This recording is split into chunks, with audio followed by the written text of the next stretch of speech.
마가복음 14장 54절 제가 읽어드리겠습니다. 베드로가 예수를 멀찍이 따라 대제사장의 집들 안까지 들어가서 아랫사람들과 함께 앉아 불을 쬐더라. 여기에 보면 베드로가 예수님을 멀찍이 따랐다라고 성경이 이야기를 하고 있습니다. 이 멀찍이 따랐다는 것은 베드로의 영적인 상태를 우리에게 그대로 지금 보여주고 있는 거예요.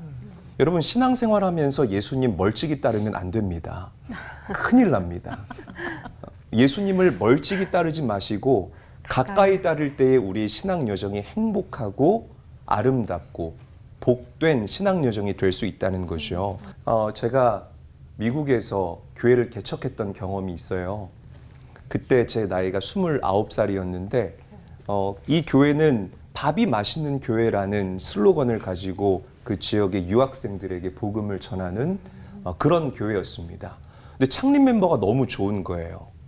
각 분야에서 잘 훈련된 12명, 하필이면 또 예수님의 제자의 숫자와 똑같아. 12명과 함께 이 교회를 창립하게 됐는데요. 용서하세요, 이런 표현 써서. 야, 나 같은 괜찮은 사람이 개척하니까 시작부터 뭔가 다르구나. 제 안에 교만함이 있었어요. 제가 용서를 구했죠. 네. 저는 제가 교회를 개척하면 동서남북에서 사람들이 몰려올 줄 알았습니다. 그런데 천만에요. 목회는 영적인 영역이잖아요. 근데 그 영적인 영역을 자꾸만 육적으로 접근하고 육적으로 풀어나가려는 저를 하나님께서 철저히 낮추시기 시작했습니다. 그래서 그 괜찮았던 개척 멤버들 다 뿔뿔이 흩어졌어요. 오해하시면 안 돼요. 그 친구들이 제가 뭘 실망스러워서 간 게 아니라 개척 멤버의 90% 이상이 졸업반이었던 겁니다. 아이고. 그래서 한국으로 취직돼서 돌아가거나 미국 내 타주로 취직이 돼서 옮겨가는. 그래서 처음 창립 예배를 드리는데 3명이서 창립 예배를 드렸습니다. 저와 제 아내와 함께한 후배 전도사님. 화환도 하나 있었네. 우리 장인어른이 보내주신 화환. 얼마나 비참했는지 몰라요. 그 창립 예배하는 그 현장이. 그리고 그때부터 실제적인 어려움에 허덕이기 시작했어요. 몸부림을 쳤죠. 교회 부족한 재정을 충당해야 되기 때문에.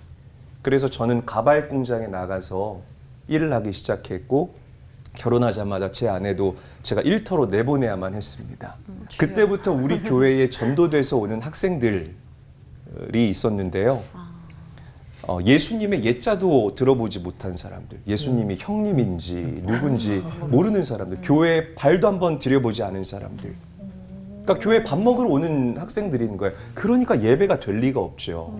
얼마나 잠을 자는지. 그런데 개척교회는 이 설교자가 다 알아요. 누가 잠을 자는지, 누가 딴 생각을 하는지, 이게 다 눈에 보입니다. 얼마나 마음이 어려웠겠어요. 그리고 또 저희 교회는 이 주방과 이렇게 예배당이 열려서 보이는 구조였는데, 이 미주연회는 제가 미주연회에 있었는데요. 그 담임 전도사가 축도할 수 있는 그 권한을 부여합니다. 참 좋은 시스템이라고 저는 생각을 해요. 그래서 축도를 해요. 근데 제가 그때 설교를 딱 20분 맞춰서 설교를 했거든요.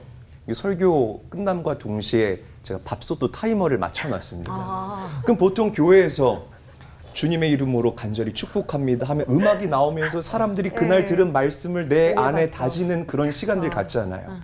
저희 교회는 예수님의 이름으로 축복합니다. 그러면 어떤 소리가 들렸냐면 취사가 완료됐습니다. 씩 하면서 김이 빠지는 거예요. 그러면 무덤에서 잠자던 자들이 다 일어나서 식당으로 어기적 걸어가는 참 진풍경을 목격해야만 했습니다. 제가 그때 깨달은 거예요. 아, 내가 괜찮은 사람이 아니었구나. 이게 내 실상이고 내 한계였구나. 하나님께서 정말 낱낱이 부끄러울 정도로 저의 현 주소와 위치를 보게 하셨다는 거죠. 그리고 저를 낮추셨어요. 그리고 철저히 하나님의 은혜를 간구하지 않으면 어쩔 수 없는 그런 광야의 길로 저를 몰아가시기 시작했습니다. 이게 저를 향한 하나님의 사랑에 매였어요.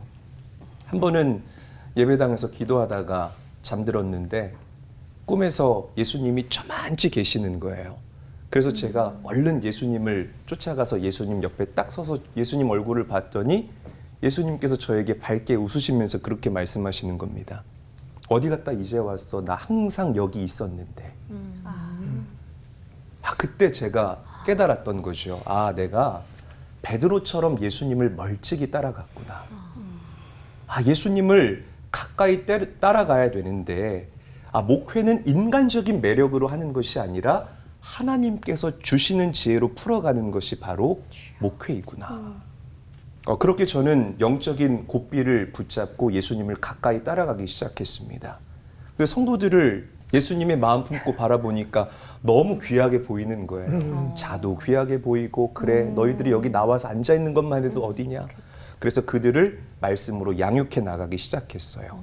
그러면서 하나님께서 예수님을 가까이 따라간 저에게, 우리 교회에게 성장과 성숙을 동시에 경험하게 해주셨습니다. 우리의 실수는 예수님을 멀찍이 따라갈 때 찾아오게 돼요. 우리의 인생은 내가 디자인하고 내가 그려가는 것이 아니라 예수님을 가까이 따라갈 때에 우리의 힘이 되시고 능력이 되시는 예수님께서 그려주시고 디자인해 주시는 것. 그렇게 예수님을 가까이 따라가심으로 하나님 크게 놀라운 일들을 경험하게 되시는 우리 사랑하는 성도님들이 되시기를 바랍니다. 아멘. 기도하겠습니다.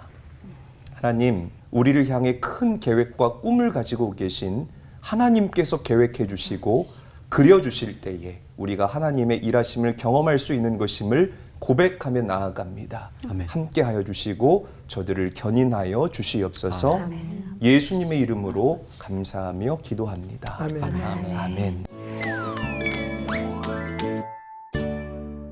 저 같으면 교회 창립 예배는 3명이 예배드렸고 그 왔던 교인들도 떠나가 버리고 하면 솔직히 좀 교회 접을 것 같아요. 하루 만에. 교회를 접. 근데 이재일 목사님은 그런 시련이 왔을 때 어떤 단계를 거쳤길래 그렇게 극복이 되셨는지 너무 궁금하고요. 그때 경험이 지금 목회에도 또 도움이 또 되고 있는지까지 또 여쭙고 싶습니다. 저는 이렇게 실패를 경험하면 항상 저에게서 무엇이 분리되어야 하는가를 먼저 점검해 봐요. 그러니까 이게 뭔 줄 아십니까? 레고. 네. 또 다른 분. 성으로 봤어요. 뭘 성. 네. 이거 사실 제 아들이 만들어준 로켓입니다. 네, 그냥 네, 그 아이의 창의성을 좀 존중해 주자고. 네, 로켓. 이 로켓을 한번 예를 들어 볼게요. 네. 2단 분리 로켓이라고 우리가 한번 2단 분리 로켓이라고